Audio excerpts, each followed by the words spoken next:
Hello, 40 Waters. Longtime listeners of the show will know that I'm a big believer in education, especially music education, and I'm excited to announce that this episode is brought to you by TrueFire. I've partnered with TrueFire to bring you an opportunity to get into their lessons at an affordable rate in a way that's going to help you, help the podcast, and get you playing more guitar. I'm excited to say that you can use the code 40WATT, 40WATT, at checkout to get 40% off your first or next purchase through TrueFire. That includes their all access pass to have access to all of their lessons and videos and jams. I highly recommend it. I use it myself. I'm a huge fan. I truly believe in TrueFire's motto of live, practice, and play. Please use the link below to get started, and happy learning. This episode is brought to you by my Patreon supporters. There's a wonderful crew of people over on Patreon giving money every month to make sure that this show and this podcast happen and cut my overhead costs so that I can keep doing it. I can't express my thanks enough for their support and their belief in what we're doing over here. And if you'd like to join them and help support this podcast, you can do so by going over to patreon.com/40wattpodcast. For as little as $3 a month, you can support this show. And actually, now that we are starting to get sponsors for the episode, my $3 supporters will get the episodes ad-free. If you want to support at a $5 level, you'll get ad-free episodes and you will get additional content every week. I thank all of you that have given money to help keep this going, and I thank all of you that are going to become supporters and help make sure this show keeps happening. Thank you so much. Ladies and gentlemen, welcome to the 40 Watt Podcast. This is Season 3, Episode 4. I think I've managed to keep count up to 4. After 4, y'all, I'm a musician. That's as high as I count, so I may get it wrong after that. This week, you got a super fun episode coming your way, but I want to first mention a couple of things. Thank you to my Patreon supporters. You heard at the top of the show how you could become a Patreon supporter. That support makes sure that this show keeps happening and that fun content keeps coming. Hopefully, it means I can start doing some more demos on YouTube and some other stuff, as my schedule starts winding down. But this week, I want to thank a couple of new Patreon supporters. I want to thank David Evangelista from the Guitar Dads podcast, joining at the low wattage level. We've also got Josh Gierkin joining at the $5 level. And also, I think I called out Nick Call last week. So thank you, new Patreon supporters. Your support is greatly appreciated, and you help keep this show going. So also, if you're into this kind of stuff, you can hop over to our Discord server. You do not have to be a Patreon supporter to come hang out in our Discord server, but you Patreon supporters do have your own special channel that you can chat there. That's about it. That's all the updates I've got for today, y'all. So we're going to get right into this episode. This week, I've got Marko from TourGear Designs. How are you, Marko? Pretty good. Yourself? I'm doing okay. We were just talking a little bit earlier before we hit record. I'm kind of getting started slow today. I had a late gig last night driving back and got in real late. You've had a pretty whirlwind couple of days too, driving pretty long distances. Yeah.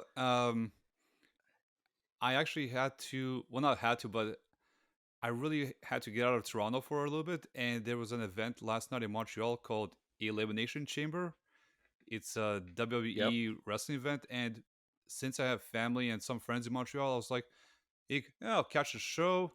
I'll go see some people. And then I slept in too long. And then I was like, oh, wait, I got this interview to do. So I got to drive back. And normally Montreal to Toronto is about 5.5, 6 hours. I got here like maybe 4.5. It's with my European driving. Yeah, no, I used to drive like that, and now I'm like, I've adopted this philosophy of I'll get there when I get there. If I'm late, I'm late. I'll be okay. It's a terrible philosophy to have, but it's like, I think as I'm getting older, I don't care to go, 90 miles an hour anywhere anymore. I'm from the Balkans, and over there, it's all about speed. Like even even red lights are considered optional, like in my hometown. Actually, this is really funny. I was visiting home one time, and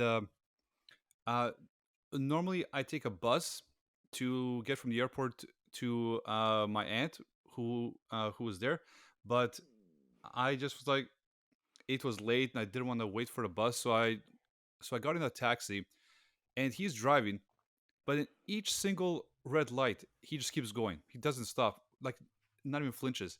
But then maybe like I would say a few blocks from where I was going, he stops at a green light, and I'm like, "Why you stopping here?" And then he points to the right side and said, "It all like I can see my friend coming down the opposite way." So he knows he's not going to stop at the red Yeah, light. no, like I'm like, okay, well, this is the Balkans. Like it's a whole different universe. Oh, that's wild.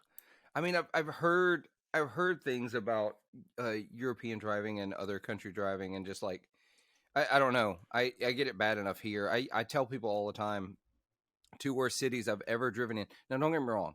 A lot of people are going to jump into this conversation. I'm going to get comments. I'm going to get messages on Instagram. People are going to be like, no, man, you don't know what you're talking about. This city's the worst. This city's worse.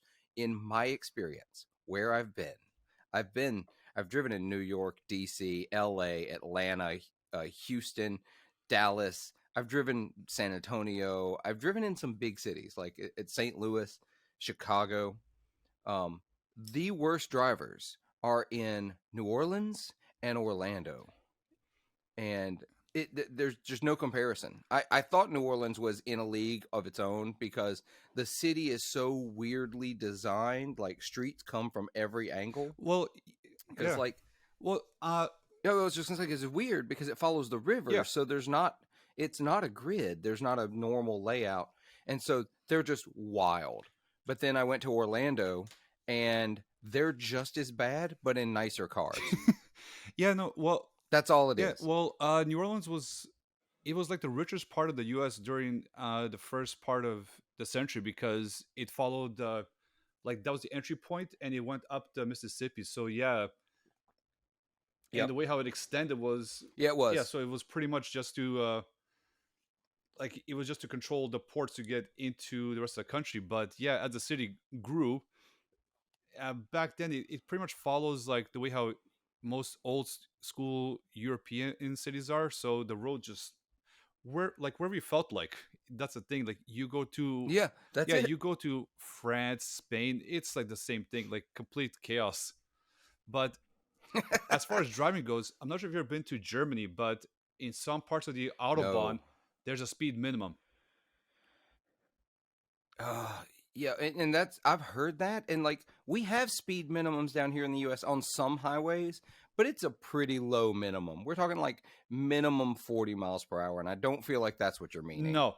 Um, there are some places which, if I have to convert kilometers to miles, I would say some places have a minimum of 60, Okay, but that's a minimum. let's see. Let's see if we can. Well, 60 kilometers is 37, so that's actually close to the 40 mile an hour I thing. That's surprisingly yeah, close. but like that's like the minimums. Like when I was Yeah, and nobody does that. Nobody oh does that. there no no I but in Europe like Germany, sometimes I'd be driving even at I rented like an Audi when I first got there, and uh-huh. I think I was going maybe try to conversion maybe like close to 80 miles an hour, and the people were still passing me, and I was like, this is Yeah, insane. no, that's not for me. No, no, it's I've nuts. seen dash cam footage of the Autobahn, and I'm like, oh no, no, no, no, that is not for me. That is not my life. That's not what I want to do. I've been in a couple of high speed wrecks, and I just don't want to do that ever again. So no, it's not for Oh no me. no, it's Uh, not for it took me like maybe like a year or two to get used to it, but after that I was like, this feels natural. Then when I came back to when I came back to North America, I was like, why is everybody driving so slow? And I realized, wait a minute, I just got used to driving on the Autobahn. yeah, they're driving normal. You're the one. You're the maniac. Yeah, pretty much. Well, that was a bumper sticker I remember seeing as a teenager, or maybe it wasn't a bumper sticker, but it was just a like, what did we call memes before memes? I don't know. It was a thing that I read, and it was like, you ever notice that anyone driving slower than you on the highway is an idiot, and everyone driving faster than you is a maniac? Yeah, 'Cause that's how your brain works. yeah, like, wasn't that George Carlin that said that? Oh, that might have been. Actually, that might have been. that would make a lot of sense as to when I heard it too. So I'm not as up on George Carlin. I'm actually really bad at. I don't watch a lot of stand up comedy, so I don't get a lot of the jokes that some people pull Oh, from okay. that. I'm just bad at pop culture in general. I tell people this all the time. My wife had to make me sit down and watch Pulp Fiction because I had never seen it. I had seen every other Quentin Tarantino movie except, the most popular movie he had done at the Mm-hmm. time. And so just because I had never sat down to watch it because I don't get that drive to sit and watch pop culture stuff. So Yeah, you know what's really funny? when I get references, I'm really proud of You myself. know what's really funny? I've seen all his movies, and Pulp Fiction is the least favorite of mine. I love Jackie Brown. That's one of my favorites. Oh, yeah, Jackie Brown's really good. My favorite for a long time was Reservoir Dogs. That yeah, I love that movie because it's weird. Nothing made sense. Everyone's dead by the end.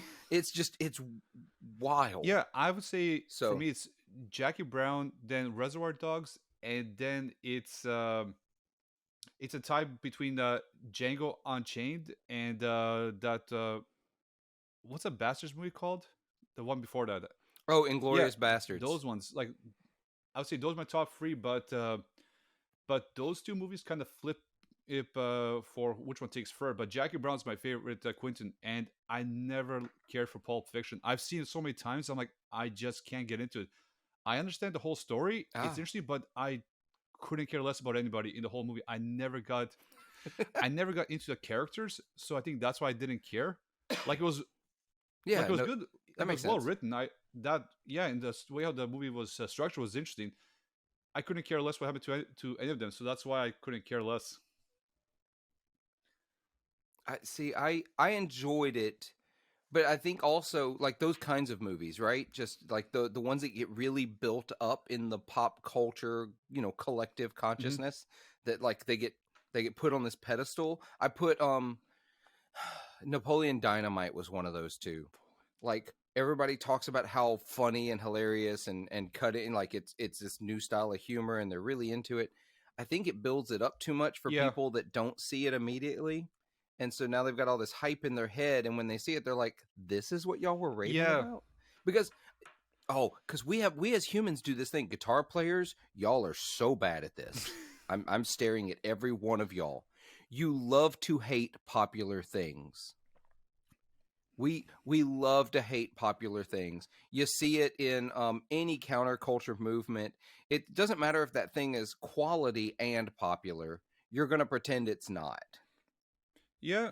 It drives me mad. Well, it's I think it's a whole thing about trying to be rebellious. So you just rebel against whatever's Mm-hmm. popular. Like even I was talking with a buddy of mine about how I never understood the hate of Nickelback because I'm like, they're not bad. It's not the best, but I'm like, Yeah, dude, there's much worse music, but it's just popular to hate the band, and yet yeah, the same band is saying, yeah, all this hate is making us popular because they sell out. Like watch yes, their live shows. I'm like, dude, there's people coming to see this band, so people like them. yeah. Well, I make the jokes just like everybody else. I make the Nickelback jokes, but I actually don't hate them. I don't care for them either. It's just it's not my music. I Mhm. get it. I just like everybody else and all of you. Oh, don't tell me you didn't like it because you're wrong. Everyone liked that song that Chad Kroeger did for the Spider-Man movie. That song was insanely popular. I liked it, but I don't really care for Nickelback. But I make the jokes too because I think the jokes are Yeah, funnier than they are bad. Does that make sense? yeah, it's the same thing like in The it's the same like in the heavy metal stuff because I come from a heavy metal scene, and we don't mean it, but you listen to bands like Cannibal Corpse and Dismembered, and you mm-hmm. try to say we would try to come up with song titles that would gross each other out. So you want to be really creative, and you would say stuff that you would never say in public, and you didn't mean this stuff. You just like, wait a minute, if I combine this with this, and it, it you want to go gory and gorier, but you're not gonna like, do it. You just want to say something just to make your friend laugh. So, Yeah, and exactly. unfortunately, Nickelback You're they you're came at the wrong being time. hyperbolic and ridiculous. Yeah, just Nickelback came Yeah. at the wrong time, and they became the butt of the joke. But they were smart. They used it to their advantage because they got bigger and bigger. Yeah, see, so that's the thing, and I'm going to throw in a sports reference for you sports ball people. Um, there was I'm not going to get like way down into the specifics, but there was a linebacker played in college. He was known as the Boz, Brian Bosworth. There's a really good 30 for 30 about him. You can go watch it.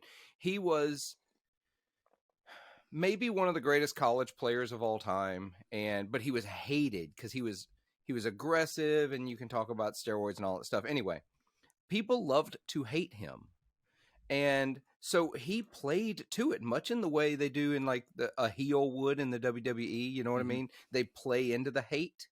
Um, and he was going to play. I think he was going to play the Denver Broncos, and he had said something really inflammatory about the Denver Broncos, and their fans got really, really, really mad. And so they all showed up to the game with these T-shirts that said, let me see if I can find what the T-shirt said real fast. Um, they all showed up with these. Oh, that's what it was. It was like, "What's a Bosworth?" or something like that. That's what it was. "What's a Bosworth?" They were like trying to dig Mm-hmm. at him. He made the T-shirts. He sold them the That's T-shirts. smart. 10,000 fans showed up in T-shirts that he sold them to dig at him. He made so much money off of them hating him. You know, that's a It's businessman. brilliant. That That's exactly. That's a businessman. well, yeah, like it's like you said, it's the It, same as like wrestling. Like you need to have a bad guy. So especially if you're because yep. you said he was going to play a Denver Broncos, so he was on the opposite team, right? Yeah, yeah. He was. I wish I could remember who he played for. I can't Oh remember yeah, now. but that makes sense. He probably helped sell more tickets because the fans want to see him, and they were hoping that something bad happens to him, but they paid to get in the gate, That's it. and then he That's 100 and then he percent. sold him the T-shirts. It's like that's brilliant. Like that's a businessman. It's the same thing with like I don't really watch sports that much, but I heard that Rihanna for the Super Bowl, she didn't get paid, but she had like 3 seconds to promote her makeup line, and that thing went the search went up by like I think 833% in 24 hours. So she made millions just Yep. from that. But she played the halftime show for free, so Yeah. that's also So that's business. actually That's normal. Actually, I didn't discover this until a few years ago. No performer gets paid to play the Super Bowl halftime show. Really? Okay. Yeah, I think if I remember, and I'm gonna mess these details up. So listeners, viewers, if I get this wrong, I'm human. I apologize, but I think they get like a stipend for the show itself, for the production of the show, Mm-hmm. to put into the production, but it's not a lot of money. So they anything above that, they have to pay for the production themselves. So it's a whole thing, but it's this big opportunity to push themselves. Or it in I like to use the example, Paul McCartney played the halftime show. Paul McCartney likes American football. He goes to games. Like, he just wanted to play the Super Bowl. He could Was there any real financial reason for Paul McCartney to push himself on the Super Bowl other than to be like, "Hey, I played the Super Bowl"? He I have a hard time believing that a Beatle really needed the push to make money. Yeah. Actually, you know what I found about Paul So, McCartney is he what's that? doesn't like to give autographs, but if you meet him, he'll want to have a conversation with you. That's so cool. That is, so I'm going to name drop here. I don't have a name drop horn like the guys over at that pedal show, but I used to work for Morgan Freeman in his blues club and a restaurant that he co-owned. Um, and I say worked for. He wasn't like, he's an actor, and he was in California most of the Hmm. time, but he would come in, and he'd sit, and I've talked to him many times. But he would come in and sit. He did not do autographs either. Hmm. Like, that wasn't. But he was more than happy to talk to you, take a picture with you, and like shake your hand. Like, he wasn't like trying. He just didn't do autographs. That just wasn't a thing for him. I'm seeing that more and more. That's why I've never been an autographed person. Like I have a few signed pieces here and there from people I've met. I'm actually really bad at getting photos because sometimes I'm caught up in the moment instead. Mm-hmm. So, like for example, I worked for Morgan for 3 years. I have zero photos of me with him. I have photos of my mom with him. I have photos of my sister with Mm-hmm. him. Not me. I just didn't think about it. Yeah, it's strange. I used to work as a concert promoter in Toronto, and I Mm. play with a lot of bands. I don't have one autograph, and people always found it weird. But I know of a guy in New York who he's been in the music. He's been a booker for maybe 30 years in New York, and he said the only time that he got an autograph was from. I'm not sure if anyone remembers his band. The guy was Damon Johnson. He was in a band called Brother Kane, and that's the only guy. Oh yeah. That's the only guy that he's ever gotten an autograph from, and he's worked with guys from um, from Guns N' Roses to a bunch of metal bands to uh, hair metal bands that used to play arenas and now they play clubs. So he's met a lot of Yeah. people. He said Steven Adler was one of them, and the original Oh drummer for Guns N' Roses. And he said the only person he's ever gotten yeah. an autograph from was from Brother Kane. And I had to look it up to confirm. I was pretty sure Zach Myers from Shinedown used to be in Brother Mm-hmm. Kane. Yep. Yeah, yeah, he played guitar for them. Yeah, that's the thing. It's like, and this is, listeners, I need to make sure you understand. I'm not dogging anyone that gets autographs. That's awesome. If that's what you do, do that. That's very cool. I see the appeal in it. It's just never been my thing. I've again, I do have a couple of things autographed, but most of the time it's because I was buying it at a show and I was like, they were signing it anyway, so they signed it kind of Mm-hmm. thing. You go like, for example, I've had Ariel Posen on the podcast. Like, I've I talk to him every now on Instagram. I'm not going to pretend we're like BFFs or anything, but like we talk. I went to his show in Chicago last year, and I bought a record because I like to buy something to support the bands, right? Because they're not making money on the music itself. Mm-hmm. Um, and so he was signing them, so he signed it, even though like I talked to Ariel Posen. Like I this isn't like I just met him for the first time and I need a memento of having talked to him. No, this is like I'm supporting him and he's signing it anyway. But I still cherish that record, but I don't go actively seeking out people to sign things. Um I'm trying to think the last time I actually like sought out an autograph. Like I wanted someone to sign something for me and I genuinely can't think of the last time I did it. Yeah, I know I got somebody's autograph once or twice, but I couldn't remember who it was. But I do remember that the last time that I ever took a picture with with a musician was Marco Mendoza, and that was just because of his last name, because of that whole Simpsons episode. Oh yeah. Yeah, I knew that sounded familiar. yeah. But he was actually he was in on the joke, and he thought it was funny.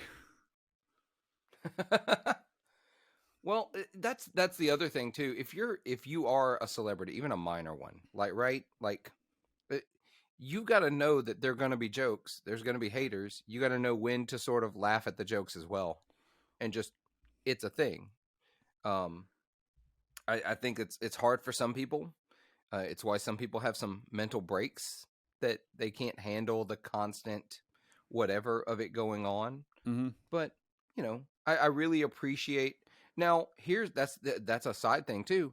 Sometimes those folks who are in on it and they're okay with it, they're also struggling with it too. It's like they laugh to because they have to get along with it, but it still bothers them. I know I do that.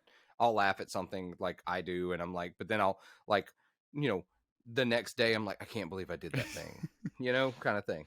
Yeah. Well, like it was my buddy and were joking about it, saying, "Oh, we should get a picture with him just because of the last name." But then we were actually talking to him, and we're like, hey, "Dude, like, this guy is awesome. Like he was such a nice guy." And then we took the picture, and then we just ended up just chit chatting with him about all the bands that he has played with, and like it first started off as a joke just because of the last name, but we ended up talking to him for maybe like 45 minutes because he had a lot of stories to tell about all the bands he's played with and all the fun road stories. So it ended up being a good conversation, and I really liked hanging out with the guy. See, that's I've everybody says don't meet your heroes, and don't get me wrong, I've had some poor experiences with celebrities in the past. But for the most part, all of the people I've met have been so incredibly kind and engaged. And if they didn't talk with me, like stop and like actually have even a small conversation, it was usually because they were in a hurry to get somewhere because they had work to do, Mm-hmm. right? They're usually very kind. When I did like one of my first experiences, I was hired as sound and light crew. I wasn't like running sound or running lights. I was a grunt, right? I'm just running around getting things for people. For Lone Star, they play in Memphis. This was, I don't know, early 2000s maybe. Mm-hmm. Not a big Lone Star fan. I'm not a big that style country fan, but it was a paying gig, and I working around music was what I wanted to do. So I do this gig, and I'm helping set up stage stuff, setting up all this stuff, and I had only been playing guitar for a couple of years. Like I'm still green. Mm-hmm.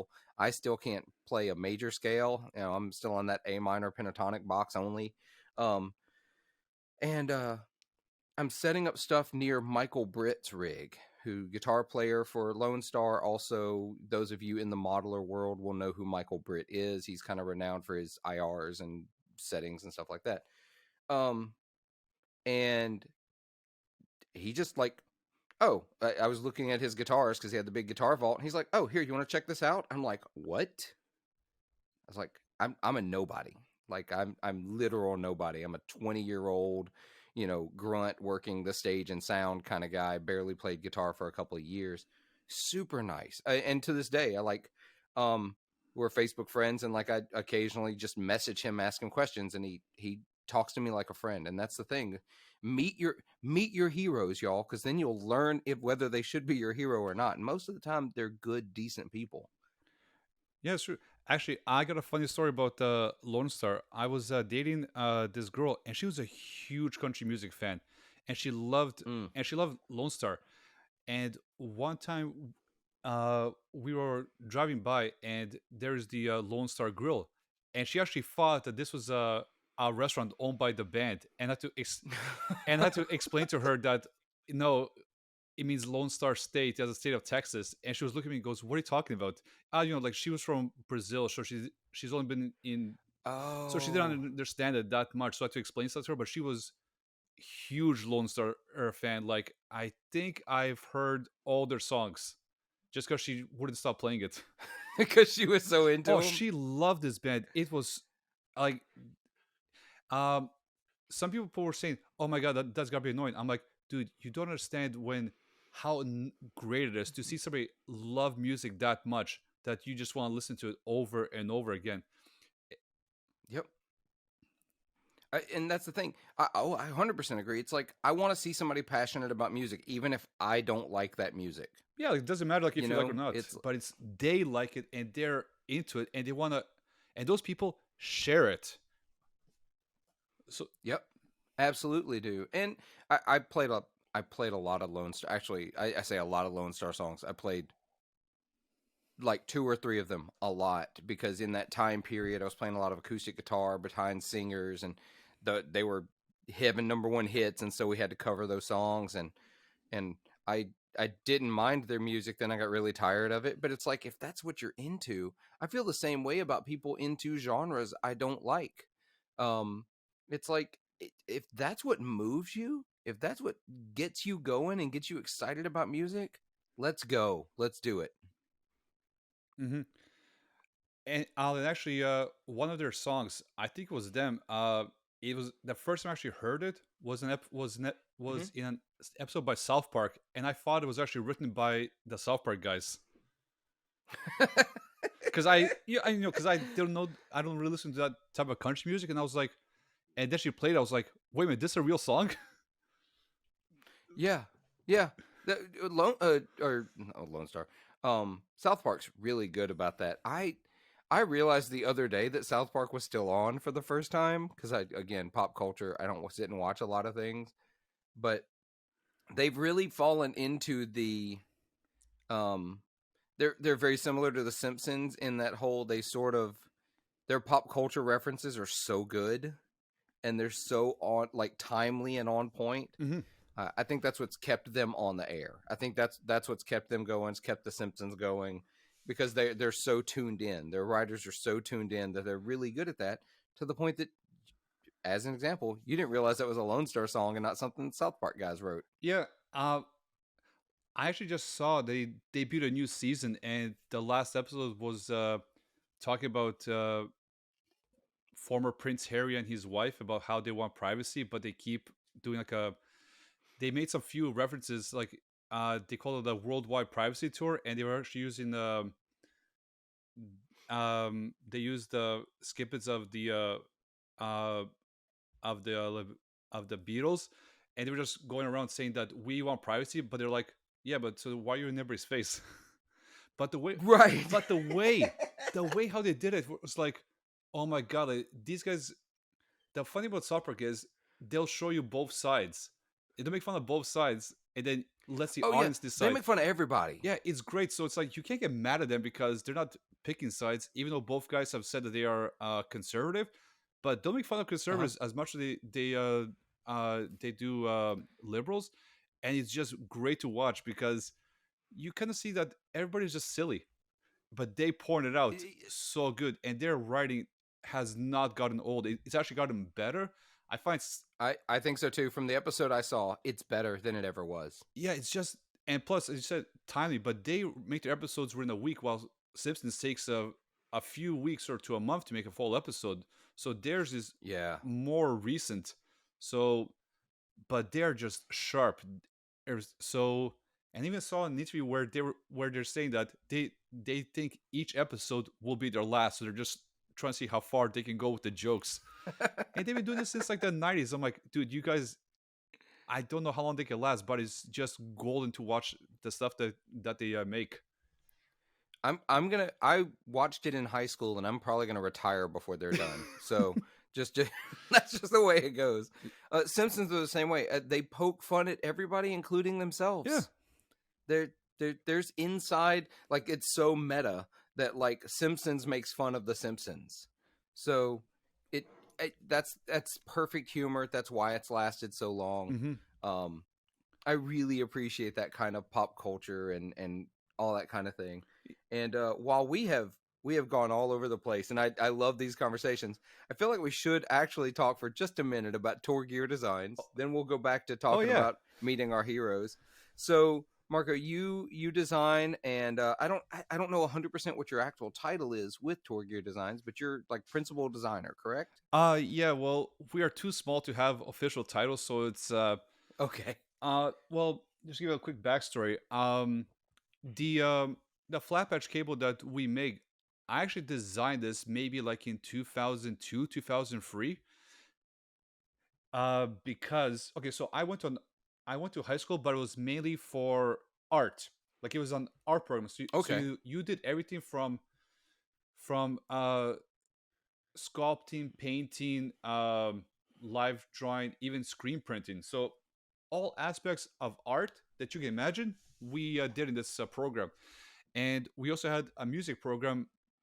And one of my buddies, he was going to go on tour during the summer, but he had that thing where his cables were really bulky. And I was looking at it, Mm-hmm. and I used to like put my own cables together, but I was looking at it, I'm like, I could just design a flat version of these. So I made like a mold in my 3D class, and it was a technical school, so you can pretty much do everything technical. From you can do like pretty much do plumbing, electrical. Like they actually teach you this stuff as well. But my program was for art. So what I did was I made Yeah. like a mold. I and then we did a, and then we did like the template for it, and then I went to a shop class, and we actually did mold injections into these cables.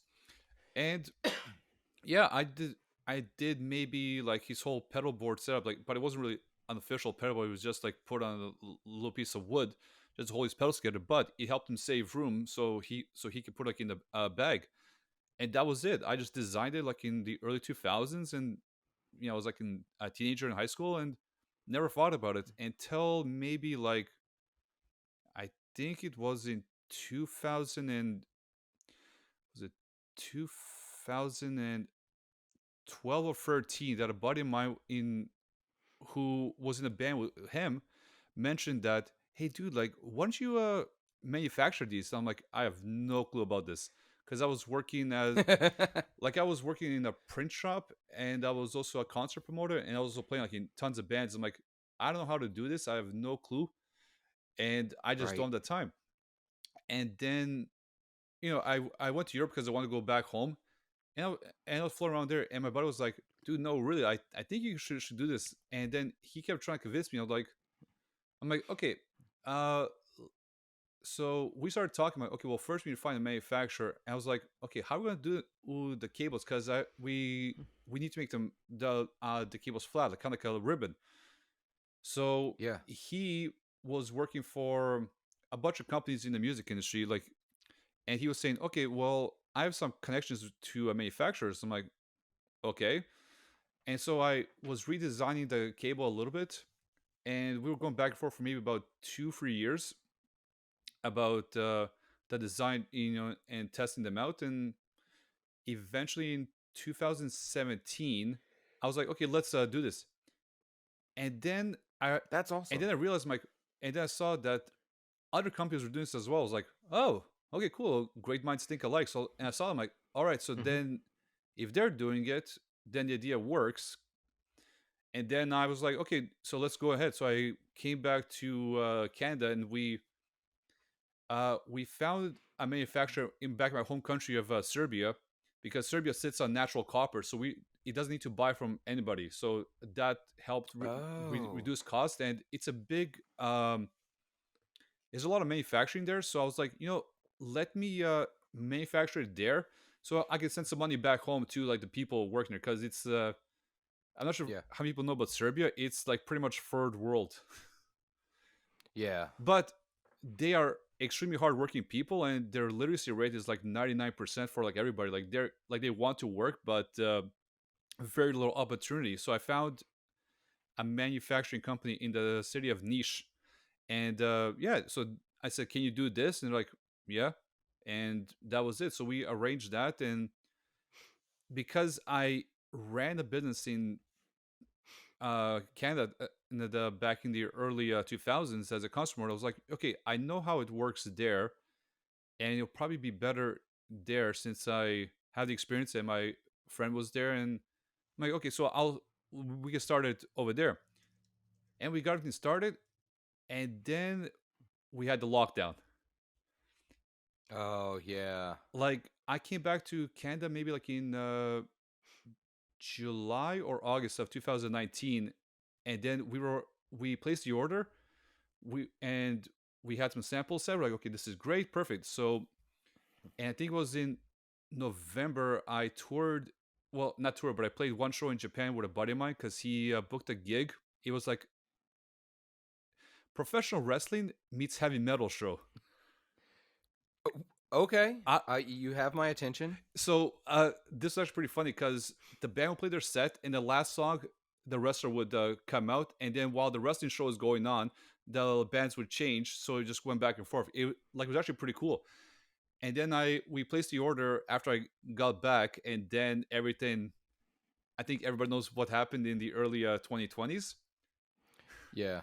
Unfortunately. Yeah, but the store launched on April 1st, 2020, and I'm like, okay, let's see how this goes. Like, I'm not sure how, because we had like a shoestring budget. We're like, we can't compete with these large companies who are doing the same thing. But Sure. we're gonna figure, okay, let's make a design. Let's see how it works. So I'm like, we'll probably be like a small business, and let's see how it goes. And it started off slow, slow, slow, but then 2001, for some reason, it just exploded. Like I did, my other friend set up another interview with another podcast called Guitar Knobs. So Oh, yeah. yeah, so I did it there because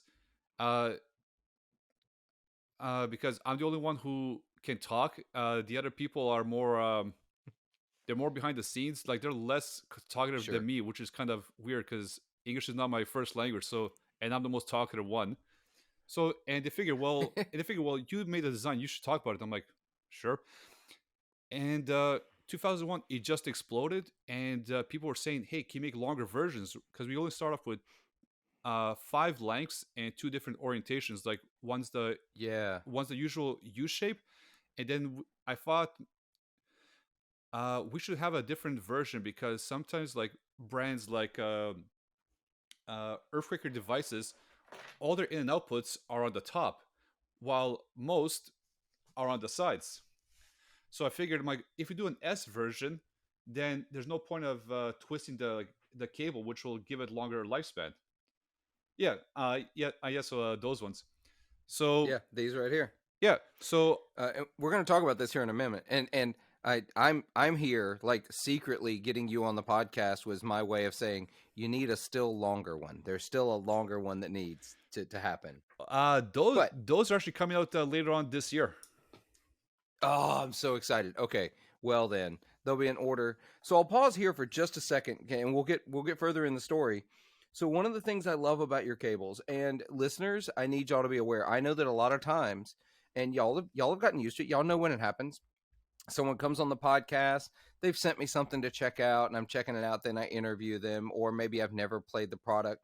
No, no, no.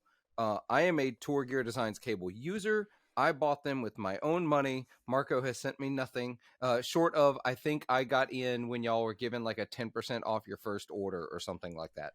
There was like a special that was running. So I did save 10%, but y'all could have saved it too. So, um, but I had been on this cable journey. Cables, like pedalboard cables, are such an incredibly it's such a maelstrom of chaos to find the right cables. I've gone through, and I had this is so terrible, Marko. This is going to sound like I prepped this for this episode, but please do not give me that much credit for organization. My desk just currently has a pile of patch cables on it because that's just what happens to my desk. But I have obviously some TourGear Design cables, and I'm gonna talk about how insanely small these are in a second because I don't think even looking at that, even as ridiculous as you viewers can see this, you can't how ridiculous this is. I had gone through. I had done the George L's, the solderless. I have done the Boss solderless. Um, I have done just your pre-made Radio Shack cables. I've still got some cables from Radio Shack, and Radio Shack hasn't been a thing for a while now. Um, I've done the Planet Waves. I've done the Mogami. I've done a lot of cables, and I've got a few of them on the table here. Like some that you're going to be y'all will be super familiar with. Everyone knows this end, and for listeners, this is your typical, and it's not focusing, but that's okay. We'll pretend it is. It's your typical sleeve screwing on to a big honking L-shaped cable. Well, I mean, the size difference, I can't do this because my camera doesn't want to focus, but the size difference is so ridiculous. Anyway, we're gonna pretend you can see that. I'll learn to use a camera one day, guys. I promise. And it's even smaller than like your pancake plugs. And I had switched to using the Rockboard cables by Warwick. Because they like yours, Marko, Mm, are the flat ribbon cable. yeah. And but I mean, even there, they were the smallest ends I knew until I found yours, which these were problematic because I had a switcher at one point, right? I was doing the whole Boss ES8 switcher on my giant pedal board. I don't have a board that big anymore. You can't use the rock boards in an ES8 because the plugs are too close to each other. Yours work. hmm Um, Well, this goes back to the design back in high school because I did see how like long they were, but one thing that was thinking because I studied either to more be a product designer. That's what I want to go into. Well, that or either I got you. or either being like a comic book illustrator. That's what I want to do as well. But but what I was thinking was, okay, if my buddy, because I made like just a few cable was like with the small, but I was thinking if he wants to do a switcher, for example, I was like, okay, this should be the same size as the washer on the pedals because then they can easily fit. So that's why they are Yep. round. That's where I got the idea from because most of them, Oh. because most of them are that rectangle shape, and I was like, well, if I make it smaller and make it round, it'll in the future he can put it on like a switcher because I figured like he might change a pedal here and there, but if a switcher comes, I was thinking in advance what he can do. That's why it's round and that's why it's that size. So I was thinking more just to because I wasn't probably gonna make it more for him later, and I don't know if Yeah. he's gonna be back in school next year or whatever's gonna happen. So I figured let's make it foolproof, and that's why it's a small round shape because it was originally designed in case he wants to use a switcher in the future. Yes, it's such honestly, it's like once I saw them, once I saw your cables, I was like, "Oh, this makes so much sense. I can't believe someone hasn't done it yet." Does that does that make sense? Because I mean, you're using these are for listeners that can't see them. They look like they're injection molded. Mm-hmm. Um, they're injection molded ends. So, if a cable failed, I'm not saying they will. Um, you're not going to be able to get in there and resolder it yourself, not easily anyway. Mm-hmm. Um, but they're not the first injection molded cables I've ever seen either. I've got the Planet Waves injection molded cables, and good luck putting these anywhere and keeping your pedals neatly on a pedal board. They're massive. Mm-hmm. They take up so much space. So when I discovered these, there's enough lengths, there's enough orientations. The whole S and U shape is brilliant because I do have a lot of pedals where I'm going from a top mount pedal into a side jack pedal, and that's the easiest way. I don't have to twist the cable, putting undue stress on it, Mm-hmm. increasing the risk of failure, basically. Because we all know, guitar players, if your pedal board goes down, 95% of the time it's a cable that failed. Mm-hmm. That's what happened. Um, I've been so impressed with these, and I have been telling everyone I know to switch to these cables because a lot of people want to use the square, the SP400 square plug. They're fine, I guess, if you want to do that, or solder your own. I think you're a masochist if you solder your own patch cables, especially if you have a big pedal board. Yeah. I don't understand how much you have so much time in your life. I need lessons. Someone tell me how you have enough time to do that. Yeah. I'm. I just Well, it's like the same people who want to build their own computer. Like, mm, yeah. Yeah. Which I do that, so that's even weirder. Like that's normally me until I switch to Mac. But my mm-hmm. PCs I build myself. I like doing it. But even then, it's, PC building, some people get real weirded out and like they get anxious about it. And I'm like, listen, today's PC building is literally you can go on a website, it'll tell you if things are compatible, and then when they come in, you put the square plug in the square hole. Yeah. You put the, it's so plug and play for people who want to build their own computers. Um, Well, yeah. That's how but pretty much. even then, and I, Wait. I used to solder my own cables. Mm-hmm. I was just going to mention that I used to, but like, why? I don't need to anymore. Well, like if you solder your own cables and because you're dealing with the soldering plug, like you can get it hurt out of doing it. Yes. If you were to like insert something like in a slot, like when you're making when you're doing on PC, you're not gonna get scorched by something by like a burning in iron. So it, I would say putting together like a PC is less painful. Yeah. Oh, 100%. 100%. I use a soldering iron with relative frequency. I don't know. I have to drag the thing out every, I don't know, a couple of times a month. I've actually got a project that I'm about to, as soon as we finish this Oh, excuse me. As soon as we finish this episode, I've got to get my soldering iron out, and I'm going to tackle a big project. But because I'm going to try it, I've got an RE201 that I need to change some capacitors and some stuff in it. But I'm going to try to do it myself, y'all. Mm-hmm. If I screw it up, it's going to a tech. But I, I don't have that kind of time. And I understand the players that get really, really just knee deep in this stuff and they enjoy doing it.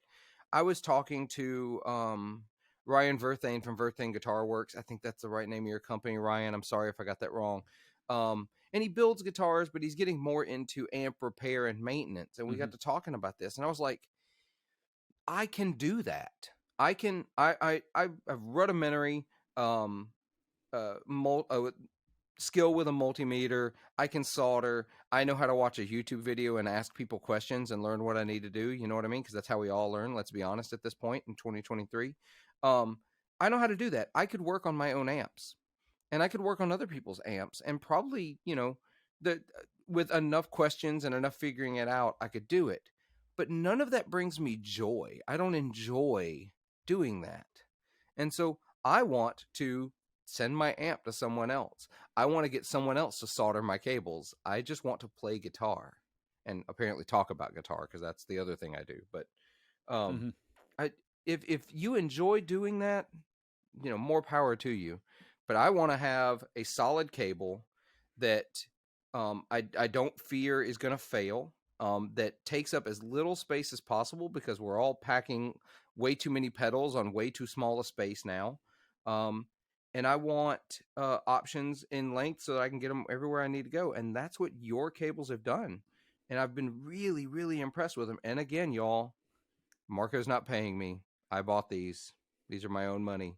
I actually overbought. I bought a lot of extras. Actually, I need to place another order, Marco. I got to wire up another pedal board, but I'll do that here soon. Yeah, I cannot I don't know. I can't praise the cables y'all are making more. Thank you. Yeah. And so anyway, I digress. I'll quit gushing about them. And this isn't even the first podcast that I've gushed about your cables, so listeners will know this isn't just because you're on the show. But so you got the design. I did notice on your website because I was trying to be relatively put together as a podcast host and do a little research. Y'all are even doing TRS to TS split cables now. Yeah. One of the first things that we were asked was to do a TRS version. So when I got the TRS version, I was saying like, well, if these were originally designed in the to do to be used for like a splitters, like, and I was like, why not do like a splitter cable? Because I noticed that more and more people, especially friends of mine who play a lot of pedals, they have a lot of reverb pedals, and I saw only like, I think the most common length is only 12 inches, and I figured let's try do two other lengths, and now we're getting requests to do longer versions of those, and we're getting requests for longer versions of the TRS. Because what we first did was like, let's put out this and see how it works, just an experiment. That's the same. That's the same thing we did when we first put out our TS versions. Was only 5 different lengths. Now we have 3 additional lengths, and later on this year we're gonna release even longer version of the TS versions. So it's I'm really excited about that one, especially because I even emailed y'all a couple of times where I was like, I need to get from the bottom left of my pedal board to the top right. I need that cable. Yeah, we have tons of those. Yeah, I imagine I was not the only one. I'm actually doing it on my big board, quote unquote. It's not even that. It's not huge anymore. But what I did is I took 2 of your cables and a 1/4-inch coupler, and like, all right, click right there. And so that's how I'm doing it right now. But I'd be happy to remove that coupler because let's be honest, the coupler is one more failure point. Yeah. That I want to eliminate that failure point. But on the splitter cables, the Y splitter cable, when I used to have a really big board, like way too big. I weighed it once in the case because I was worried I'd have to fly for a gig, and it was 68 pounds in the case. Woo. It's like, this thing weighs as much as my Super Reverb. This is too much. But I had a couple of expression pedals on that pedal board for different things, right? And I was using a splitter cable because they were not TRS expression pedals. I was using the Ernie Ball VP Juniors because I like them. They're oversized. I'm not really good at convenience. Listeners, you know this. But the only cables I could find at the time, this is a while back, were Hosa brand, which no shade, not throwing any shade, but they were Hosa brand, and they were like 2 feet, and they had the giant plugs on them, and I was like, this is really inconvenient. And so I've been guiding people to, ever since I discovered these, because I use one now on one of my boards, the EBS version of the splitter cable, which I really like. No shade there. But now that y'all make one, I'm like, all right, I need to order a few of these. So I'm going to need some splitter cables because I use them for expression pedals, but more and more pedals, look at the new Strymon stuff, they're going to TRS outputs or TRS inputs. And so a fellow, actually he's on the podcast last week, Scott from the Effects Loop, we were talking, and his opinion is he cannot wait until everyone just standardizes to TRS for stereo pedals. Like, just stop messing with multi jacks, just one jack. But we're not there yet, so we got to have Y splitter cables. Yeah, so that's why like I noticed that it was getting more and more popular because I watch a lot of YouTube videos, and I noticed that they come out more like it's how do I say this? It's the experimentation that like more people are doing with effects, like with especially with mirrors. If you watch what they're doing, yes, it's like, okay, I can see that it's going to get more and more because like music, the companies are also pushing boundaries to see what they can do, and I figured, okay, there it's moving towards TRS. Yep, 100%. Yeah, because you could use TRS into a TS cable. It won't make a difference, but you can't use.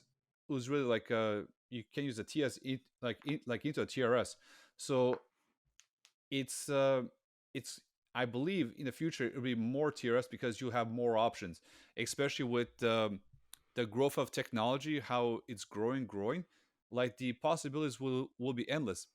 I get that a lot of people want to focus on the old traditional sound, Yeah, but as more people get used to the sound of digital, it will be I would say TRS will be closer to the TS versions as well because it just provides more options and people love the options, which is what companies like Mirrors are giving the community. yeah. I'm terrified of some Maris pedals, but if you look at, I totally agree. This is me agreeing as someone who is, and my regular listeners will know, and all of the folks over in the Discord are going to laugh at me for this comment. They know I am a traditionalist. I'm a big amplifier, a few pedals on the floor, guitar kind of guy. I'm a roots blues Americana rock guy, right? But I really appreciate guitar players who are pushing the boundaries. I don't play that way because that's not my natural style, but I've experimented with it and I really appreciate those guys who are doing it. And that technology has got to change to keep up. And there are so many pedals that are only oversized because they needed to fit, 2 inputs, 2 outputs, and an expression jack on it. So if suddenly you don't have to fit 4 jacks or 5 jacks, now you only need, and then we'll talk about MIDI 2.0. That's a whole other ball game. That's we're not going to talk about how we're way overdue for going to 1/8 inch for MIDI, but that's me getting on a different soapbox. Pedals don't. So a lot of pedals don't have to be the size they are anymore. Yeah. And I'm a person who appreciates an oversized pedal. I'd probably I keep thinking about buying an old school style fuzz face, even though I own an Analog Man Sun face. I just like the idea of having this big honking mic stand base on my pedal board because I'm an idiot. That's just the way it is. I get it. Um, but we've got to adapt, and I love that y'all are doing that, embracing the TRS split, because other pedals are gonna keep doing it. Because you look at the work Chase Bliss is doing, you look at the Mm-hmm. work that Maris is doing, you look at even Strymon changing. They've re-released their pedals with these changes. It's coming. It's coming. Everybody's gonna have to get used to it. I love the idea. I've always wondered why we didn't utilize TRS more. Yeah, I'm not sure either, but it could have been the cost. But really, like, um, working, because I used to work with a lot of companies as well. But now, when you actually are designing stuff and you're getting all the prices, the cost is not really that much difference. And also, what I find is, okay, this is very controversial, but a lot of people have been asking us to make gold jacks, and I'm like, dude, it doesn't make a sound difference. And they get so It mad at me, doesn't. and they get mad at me when I say it. I'm like, dude, I work behind the I've worked behind the scenes. It makes no difference. And if I talk like to the manufacturers, and they're like, yeah, like we can do it. It's plated, so it's actually painted on pretty much. But the connection doesn't make any difference. But there's people who like tell me, oh, I can hear it. I'm like, no, you can't. No, you can't. No, No, you can't. no. But there's You. companies Hmm. who will say, oh, this cable is for the audio file. I'm like, dude, why are you lying to these people?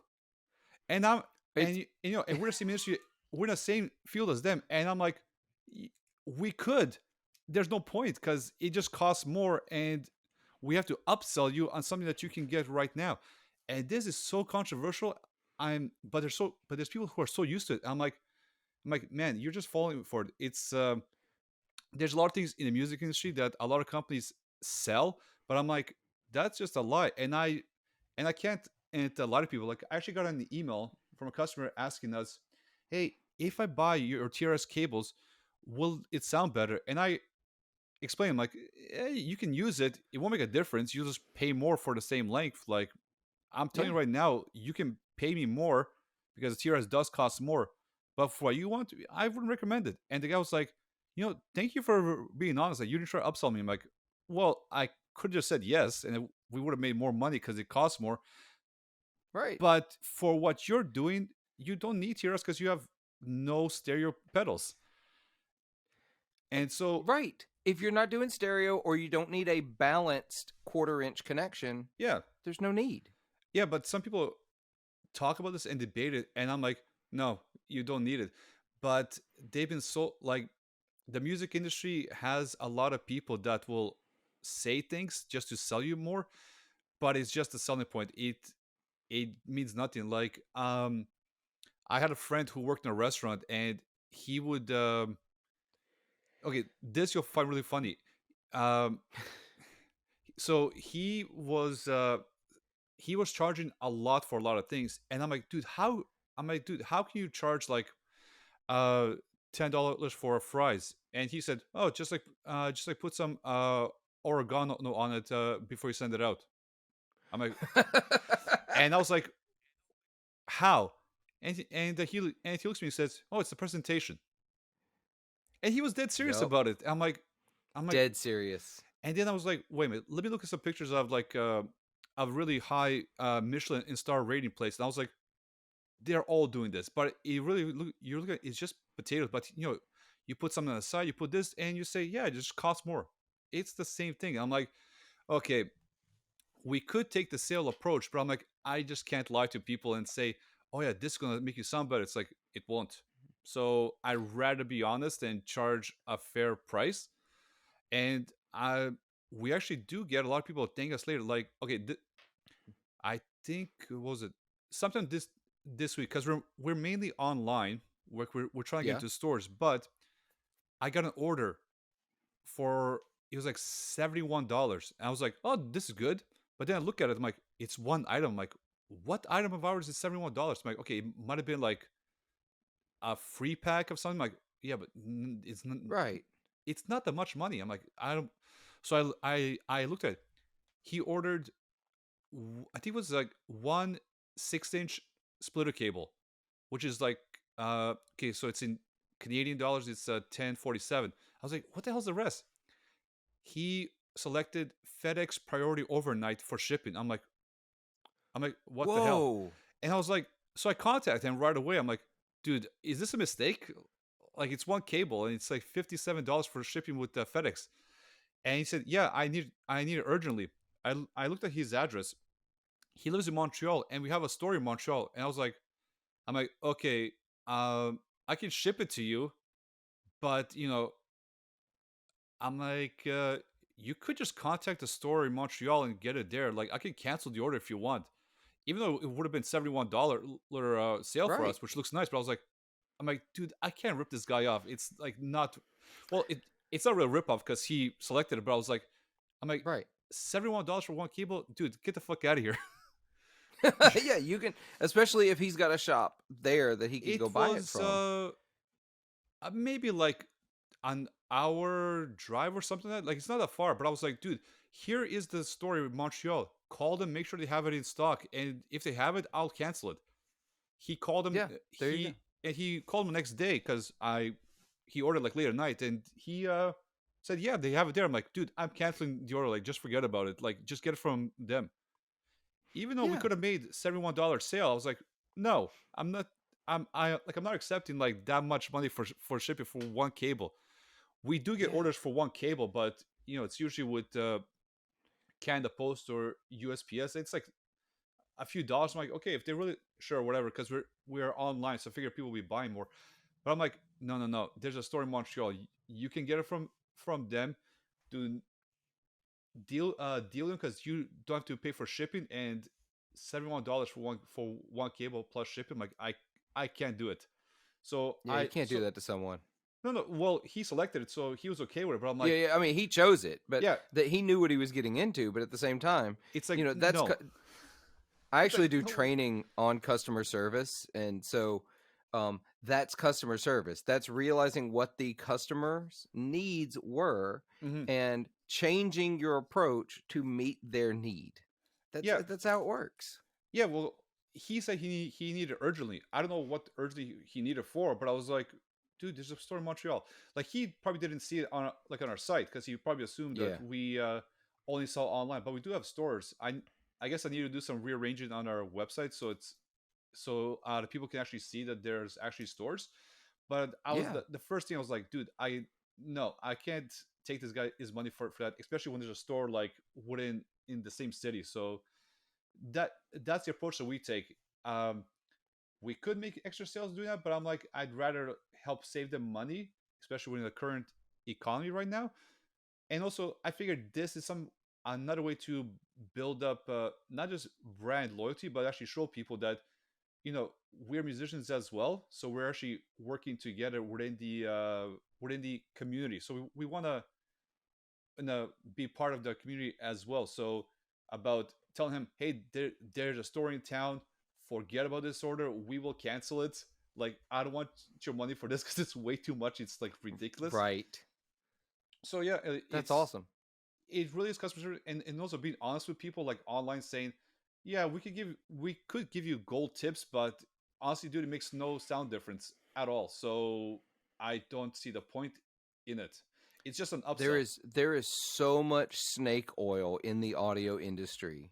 Definitely. There is so much myth, and it's funny, and we're gonna take this conversation over to the Patreon episode, and we're gonna talk about some of those myths and ridiculousness that exist in the audio industry. Things like gold tips just to send it over a copper cable.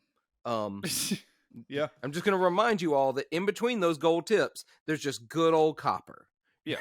so it doesn't get retranslated to gold at the end. No. That's not how this works. So uh, you engineers and electrical engineers that listen to this podcast, I know because you call me out on things. Y'all know what I'm talking about. Mm-hmm. So, but Marko, we're going to go over to Patreon. We're going to talk about this more, and I'm going to see if I can't. I've got a few shops that I work pretty closely with that I know that I'm gonna tell them. I didn't know that I didn't know at the time that you did actually in store. So I've learned something through this. So I am going to reach out to them and tell them, hey, you need to get these folks. You need to get these cables in your stores because they are the best, most reliable, low profile patch cables I've used. And I'll be honest, I don't see anybody getting smaller. Like I don't know how you could do this smaller. I don't think it's possible.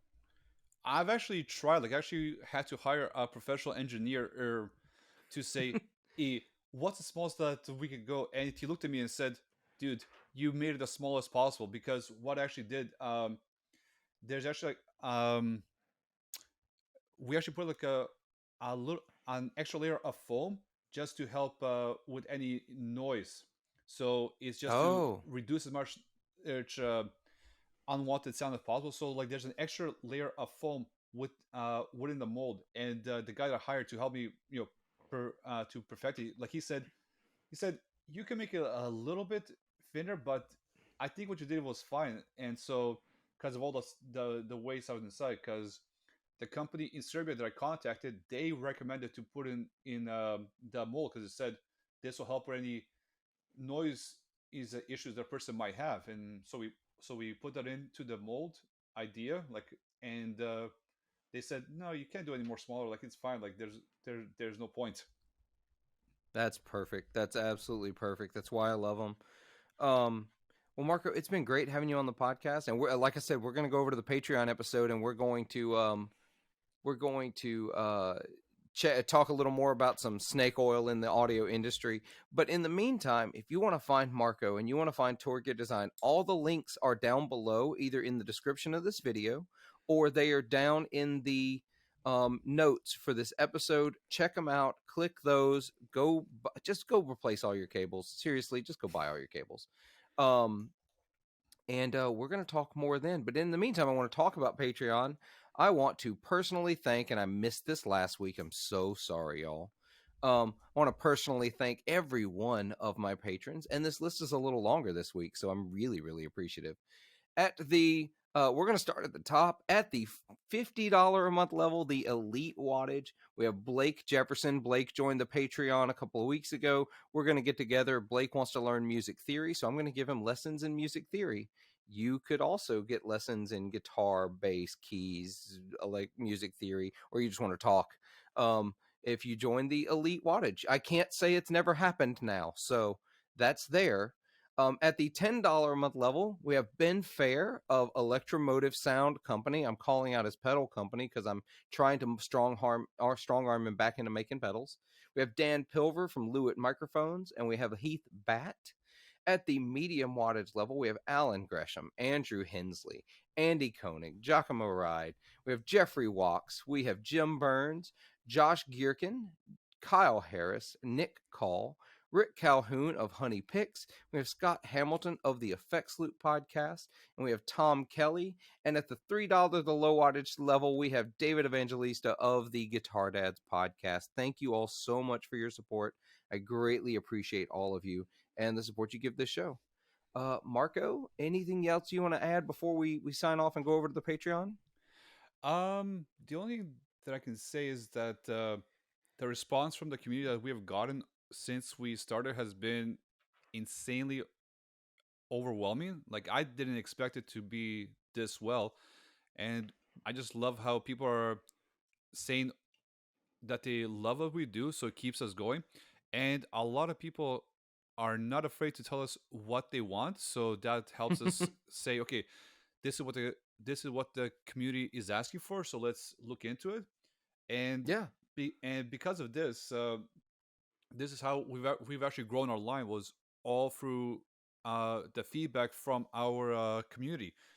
And because of this, we will actually release longer lengths, probably in, I would say, April or May. We should get the longer lengths. So the longest cable that will feature in our TS line will be 72 inches. Oh, that's awesome. So So because so right so around a NAM release almost. Not intentionally, but yeah, around a NAM yeah, it release. just fell because I don't know. I actually forgot that NAM is now switching because I was so used to it being in January, but now it's like in what, Yeah. June, right? Well, last year they did it in June. This year they're doing it in April with the intent of moving it back to January. So they've slowly shortened it to get it back Mm. to its normal place. I think what happened, and this is me speculating, and then we'll go over to Patreon. But my speculation is that when they had to cancel for COVID, Mm-hmm. they lost their spot for that Yeah. convention center, and so they've had to progressively get back to it with whatever dates were available. Yeah, because they pretty much made Summer and Winter NAMM into one event, and they did it in Nashville, right? And Right. then, When we did, and I was there for that one, and it was a little pitiful, if I'm honest. well, yeah, I've never gotten to experience the California NAMM, which I really want to experience. I can't go there this year because it's the same weekend as a blues festival that I have played every year since that blues mm. festival has existed, and I'm not missing that. So, Actually, one funny thing about NAMM, like when I first went there, uh-huh. I think it was 2011 or 10, and I've been to conventions before because my friends took me to out of Comic Con and stuff like that, and I was thinking, I'm like, okay, I'm probably gonna meet a lot of people. We're probably gonna talk. So I actually had a bottle of sanitizer with me in my backpack, and people were making fun of me in 2011, saying, "In who's walking around like for a bottle of sanitizer?" And I was like, "Hey, like some people go to the bathroom, they have time to wash their hands. Like just why not?" I Yeah. want to see how many people will replicate this in the next one because I'm guaranteeing it'll happen. But I was doing this in 2011 just because I was like, people don't have time to wash their hands like in the bathroom, so I might as well just carry Yep. it. I carry a little bottle with me everywhere now, especially now that everybody's sort of losing their focus on it, which I get. We're trying to move past it, but you don't see hand sanitizing stations everywhere like you did for a year or two there. Mm-hmm. Um, so, but yeah. Well, we're gonna wrap this up. We'll talk more over on the Patreon. Listeners, thank you so much for hanging out. Thank you for checking out the episode. Be sure to go like, subscribe, follow. Please leave a review and a rating wherever you're listening to this episode. It really helps the podcast find new listeners. There is no algorithm for podcasts, y'all. That isn't how this works for audio podcasts. So people find us by likes and reviews. If there isn't a review in the last like 6 months, people wonder, is this podcast still even happening? So I'd love for you to leave me a review, only if it's 5 stars, though. I'm just kidding. Be honest. And in the meantime, I'll catch you next week. Be good to yourselves, be kind to each other, and make some noise.